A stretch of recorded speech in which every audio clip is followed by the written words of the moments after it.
겟세마네에서 예수님의 고민과 기도, 마태복음 26장 36절에서 46절.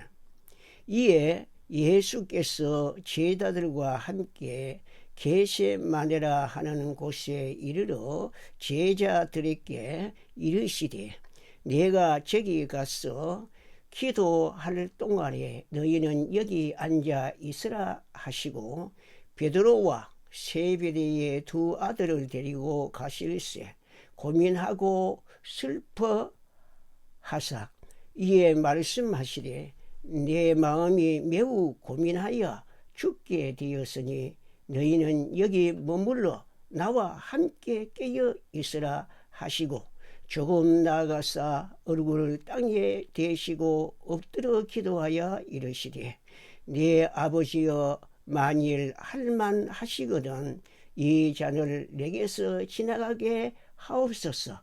그러나 나의 원대로 마시옵고 아버지의 원대로 하옵소서 하시고, 제자들에게 오사 그 자는 것을 보시고 베드로에게 말씀하시되, 너희가 나와 함께 한 시간도 이렇게 깨어 있을 수 없더냐.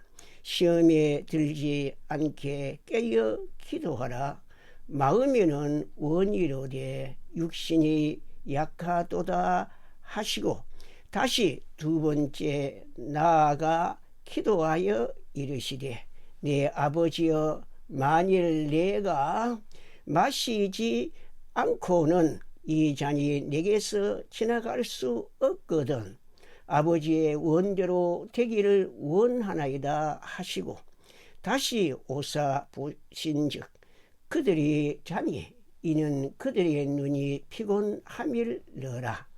또 그들을 두시고 나아가 세 번째 같은 말씀으로 기도하신 후 이에 제자들에게 오사 이르시되, 이제는 자고 쉬라. 보라, 때가 가까이 왔으니 인자가 죄인의 손에 팔리느니라. 일어나라, 함께 가자. 보라, 나를 파는 자가 가까이 왔느니라. 우리 주님의 고통은 인간이 당하는 어떤 고통과도 비교할 수 없는 것입니다.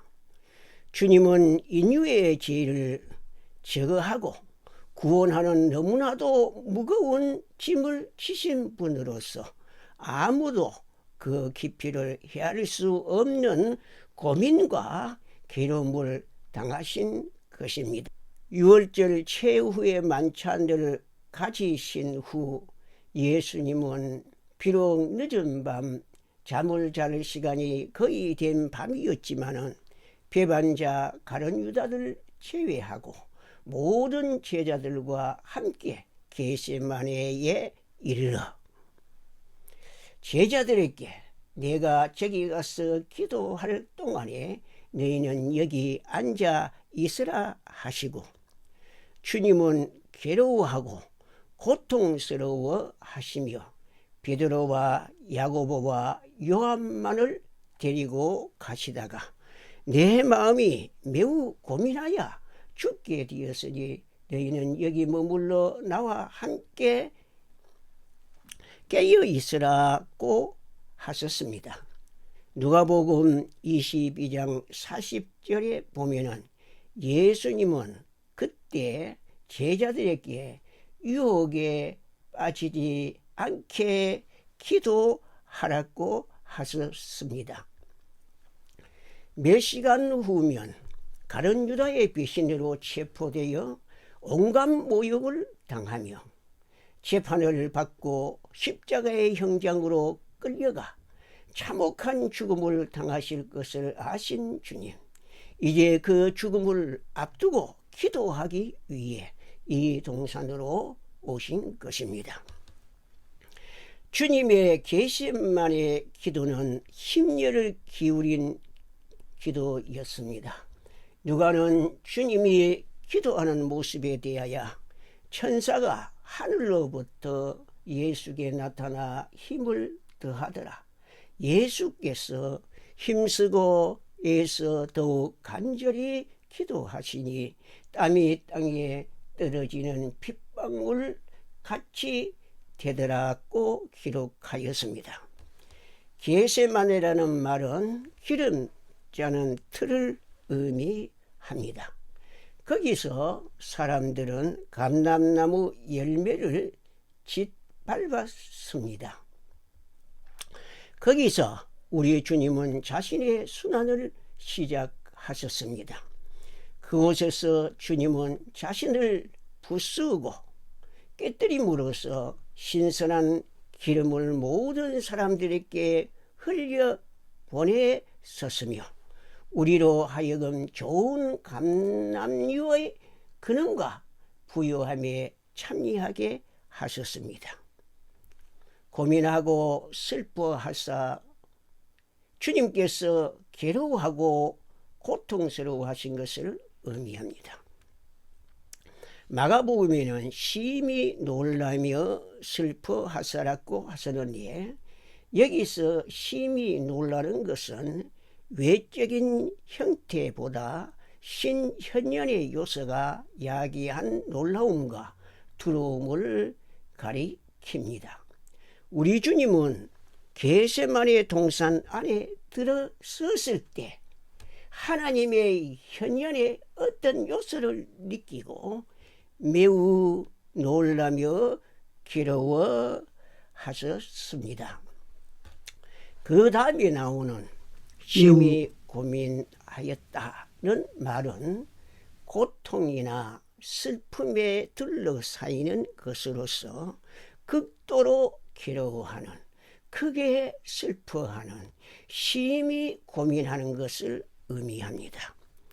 이 단어는 헤로디아의 딸이 침례 요한의 머리를 소반에 담아 달라고 했을 때 헤롯이 심히 고민한 상태에 대하여 그리고 영생을 얻는 길을 묻는 큰 부자 가난에게 주님께서 네 소유를 다 팔아 가난한 자에게 나눠주고 나를 따르라고 말씀하셨을 때 청년이 심히 고민한 상태에 대하여 사용되었습니다. 이와 같은 용례에 비추어 보면 이 단어는 매우 중대한 문제나 사건을 직면해서 어떤 결정, 어떤 처리를 해야 할 것인지를 고민하며 극도로 괴로워하는 심적 상태를 나타냅니다. 우리 주님의 마음의 갈등과 괴로움이 얼마나 컸던지 죽을 지경까지 되었습니다. 주님께서 이런 극도의 괴로움을 당하시면 나는 물같이 쏟아졌으며 내 모든 뼈는 어그러졌으며 내 마음은 밀랍 같아서 내 속에 녹았나이다는 성경 말씀을 이루고 있는 것입니다. 무엇이 우리 주님을 그토록 심히 고민하며 가슴 아프게 하고 죽을 지경에까지 이르게 한 것입니까? 마태의 표현은 마치 갑자기 어떤 감정의 큰 파도가 주님의 영혼 위로 밀어닥치며 그의 인간적 감수성을 휩쓸어가는 듯한 심적 상태를 나타내는 표현입니다. 자신의 감정을 좀처럼 말로 표현하지 않는 혹은 동정을 구하지 않는 주님이었으나 격정과 당황의 폭풍이 그의 고요한 가슴에 밀어닥치자 말할 수 없이 비통하는 소리가 입 밖으로 나왔습니다. 내 마음이 매우 고민하여 죽게 되었다고 하셨습니다. 우리 주님의 이 말씀은 육체와 육체 이상의 것이 그 무거운 짐 아래 짓눌렸을 것이라는 사실을 말하고 있습니다. 주님은 인간의 인내의 한계를 알고 계셨습니다. 이런 인간의 한계를 의식하면서 주님은 자신이 이제 그 경계선에 이루고 있음을 보고 계셨습니다. 죄 없는 그리스도의 영혼을 강타하며 휩쓴 그 쓰라린 폭풍들이 무엇이었는지 우리가 물어도 괜찮지 않겠습니까? 그 모든 것은 단지 죽음 앞에서 들어하는 어떤 심리적 위축이었을까? 그러나 죽음 앞에서 사람들이 느끼는 그런 어떤 두려움이나 위축이 아닙니다. 우리 주님은 겟세마네 동산에서 얼굴을 땅에 대시고 엎드려 내 아버지여, 만일 할만하시거든 이 잔을 내게서 지나가게 하옵소서. 그러나 나의 원대로 마시옵고 아버지의 원대로 하옵소서 라고 기도하셨습니다. 이렇게 3번 기도하셨습니다. 이 잔에 무엇이 들어있었기에 우리 주님께서 그렇게 마시기를 싫어하셨습니까? 그리스도인 순교자 청춘 남녀들과 노인들이 평온 침착한 상태로 그리스도를 위하여 화형과 교수대로 담대히 나아가는 것에 비하여 자기에게 닥쳐올 고난을 두려워하는 우리 주님의 모습은 얼마나 놀랍고 슬픈 광경입니까? 우리는 그리스도께서 이처럼 민감한 인간적 감수성을 가지고 임박한 죽음이라는 두려운 사건에 대해 이처럼 움츠리는 모습에서 그의 순수한 인간적인 본성을 보고 있습니다. 하나님과 관계 등의 차이는 있으나 그의 인성이 우리와 다르지 않으며 그의 슬픔이 우리가 느끼는 형태와 같다는 것을 확인하게 됩니다. 그리스도의 육체적 죽음은 이 잔의 성분 가운데 쓴맛이 가장 적은 것입니다. 그리스도 앞에 놓여있는 일은 단순한 죽음이 아니었습니다.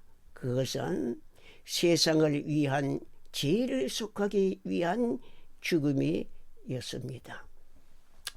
그러므로 전 인류의 죄와 죄의 결과가 가진 무게 전체가 그 죽음에 집중되어 있었습니다. 여호와께서는 우리 모두의 죄악을 그에게 당당시키셨습니다. 바로 이것이 이 무한히 엄숙하고 처절한 장면에 대한 가장 핵심적인 문제입니다.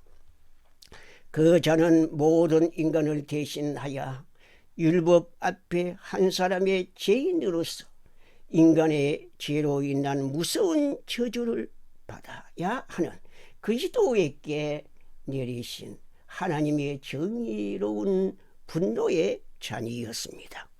모든 친구들에게 버림을 받았을 때 그것은 단순한 감정상의 외로움뿐만 아니라 신체적인 질병이나 며칠 지나면 죽을 암이나 극도의 피곤 같은 것에 비할 수 없는 죽음 같은 고통이 될 수도 있습니다. 모든 면에서 죄가 없는 그리스도께서 죄인 취급을 당해야 하며 그래서 잠시 동안이나마 하늘에 계신 아버지의 관심과 사랑이 그를 떠나고 어떤 도움이나 표시도 주지 않는 상황에 그리스도는 놀라고 두려워하지 않을 수 없었습니다. 아버지로부터의 어떤 버림의 감정을 가지지 않을 수 없었습니다. 한 번도 죄를 범하지 않는 죄에 대해 생소한 그가 온갖 죄를 뒤집어 쓰고 대역죄인으로 온갖 모여 멸시 조롱을 받으며 현장으로 끌려가는 자기 모습을 생각할 때 그의 영혼이 떨리며 놀라는 것을 느꼈습니다. 하나님의 뜻을 행하고 하나님을 영광롭게 하고 죄에서 인간을 구원하기 위하여 세상에 오신 그가 하나님을 영화롭게 하기는커녕 오히려 욕되게 하고 인간을 죄에서 구원하기는커녕 죄수가 되어 사람에게 조롱을 받고 하나님의 뜻을 이루어 하나님을 기쁘게 하지도 못한 채 죽게 되는 것을 생각할 때 물밀듯 슬픔을 느끼며 가슴이 초와 같이 녹아지는 고통을 느꼈습니다. 이런 상황에서 그의 사랑하는 아버지께서 얼굴을 숨긴다는 것은 무한히 순수한 본성을 가진 그리스도에게는 참으로 두려운 일입니다. 이러한 일은 그의 영혼에 형용할 수 없는 충격을 주었습니다. 우리는 그의 고민과 괴로움의 깊이가 어디인지를 다 알 수가 없습니다. 머나 먼 영원의 계획에서 구원의 언약이 이루어질 때 예수님께서는 말씀하셨습니다. 내가 왔나이다. 나를 가르쳐 기록한 것이 두루마리 책에 있나이다. 나의 하나님이여, 내가 주의 뜻 행하기를 즐겨오니 주의 법이 나의 심중에 있나이다 하셨습니다. 그는 나는 선한 목자라. 선한 목자는 양들을 위하여 목숨을 부린다고 하고 인자하고 자기가 영광을 얻을 때가 왔다고 하고 하늘의 밀이 땅에 떨어져 죽지 아니하면 하나를 그대로 잊고 죽으면 많은 열매를 맺는다고 하며 자기가 어떠한 죽음으로 죽을 것을 보이셨으며 유월절 전에 자기가 세상을 떠나 아버지께로 돌아가실 때가 이런 줄 아셨습니다. 이런 말씀을 통하여 우리는 그리스도께서 인간을 위한 고난을 거부하신 것은 아니지만 그 잔에 대한 여러 가지 의문들과 생각들이 있었으며 그래서 주님께서는 심히 괴로워하시며 잔이 그에게서 지나가기를 구하였으며 그러나 아버지의 뜻이라면 기꺼이 마시고자 하셨습니다. 주님께서는 지금 내 마음이 괴로우니 무슨 말을 하리요? 아버지여, 나를 구원하여 이 때를 면하게 하여 주옵소서. 그러나 내가 이를 위하여 이 때에 왔나이다고 기도하셨습니다. 이 기도들은 히브리서 5장 7절에 그는 육체에 계실 때에 자기를 죽음에서 능히 구원하실 이에게 심한 통곡과 눈물로 간구와 소원을 올렸고 그의 경건하심을 인하여 들이심을 얻었느니라고 반영되어 있습니다. 불가타 역은 예수께서 그의 경건하심으로 말미암아 즉 그의 순종하심으로 말미암아 들으심을 얻었다는 의미로 번역하였습니다. 그 의미를 잘 나타낸 것으로 생각합니다. 그러면 이 구절들은 예수님은 이삭처럼 하나님 아버지의 뜻에 순종하였다는 것을 나타냅니다. 우리 주님께서 그 잔에 대하여 그토록 싫어하며 심히 괴로워하는 것을 보면서 하나님 닥지 못하다고 이상하게 여길 수 있을 것입니다. 그러나 이 땅에 오신 예수님은 하나님으로 살지 않으시고 인간 예수로 사셨다는 것을 기억하여야 합니다.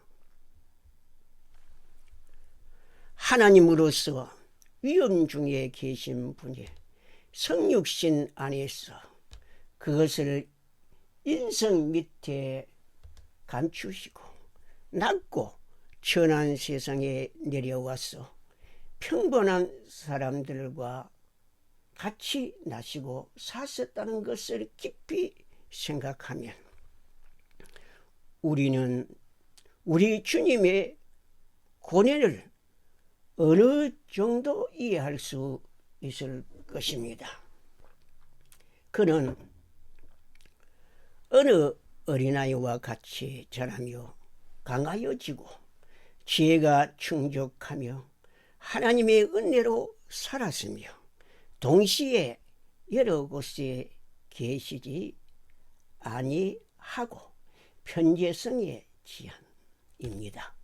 스스로 무슨 일이든지 할 수 없으며 전능성의 지향입니다. 무엇이나 다 알지 못하였습니다. 전지성의 지향입니다. 바울은 고린도후서 13장 4절에서 그리스도께서 약하심으로 십자가에 못 박히셨다고 하셨습니다. 우리 주님께서 십자가상에서 엘리 엘리 라마 사박다니 나의 하나님 나의 하나님 어찌하여 나를 버리셨나이까 부르짖었습니다. 본인의 감정과 순종이 교차한 것입니다. 주님은 그 부르짖음 후에 다 이루었다. 아버지여 내 영혼을 아버지 손에 부탁하나이다 하시고 영혼이 떠나갔었습니다. 진정한 하나님의 일꾼들은 우리 구주 예수님의 본을 따라 어떤 경우에도 그들의 경건으로 그들의 믿음으로 하나님의 뜻이 이루어지기를 기도하고 순종합니다. 그들이 당하는 일이 억울하고 이해할 수 없는 일이었고 자기 생각과는 다르지만 사랑과 정의의 하나님이시기 때문에 믿음으로 순종하는 것입니다. 그러나 우리 주님은 그들과는 비교할 수 없을 정도로 큰 것이었습니다. 주님은 전 인류의 죄를 제거하고 구원하는 너무나도 무거운 짐을 진 자로서 아무도 자기를 대신하여 줄 수 없는 일을 담당한 자로서 아무도 깊이를 헤아릴 수 없는 고민과 괴로움을 당하신 것입니다. 한편 생각해 봅시다. 그리스도의 겟세마네의 기도와 십자가는 오고 오는 세대의 죄와 여러 사건으로 괴로워하고 고통하는 자들에게 위로와 희망과 용기와 구원을 주시는 것입니다. 어느 필자는 막막한 밤중의 공경 가운데 있을 때 나는 동산에서 기도하셨던 주님을 생각한다. 기도할 때 우리는 나의 괴로움이 죽음을 앞둔 그분의 괴로움만큼 크지 않으며, 또한 우리의 괴로움과 아픔을 너무나 잘 아시는 예수님께서 다시 소망의 불씨를 붙여주시는 것을 느낀다고 하였습니다. 하늘나라의 방문객들이 보이고 하늘나라의 목소리가 들리는 변화산에 그리스도와 함께 거하는 것은 참으로 기쁜 일입니다. 그곳에 항상 머물러 있을 수만 있다면 좋을 것입니다. 그러나 이 세상에서 살아가는 동안 예수님을 따르려고 결심한 사람은 암흑의 밤에 폭풍우 치는 바다에도 그리스도와 함께 나아가야 하며, 또한 죽음의 그림자가 비치는 골짜기에서도 그와 함께 동행하여야 합니다. 흔들리지 않고 변남 없이 그의 주님을 섬기는 선택된 예수님의 모든 제자들이 가는 길에는 햇빛만 비치는 것이 아니라 구름도 가리우는 것입니다.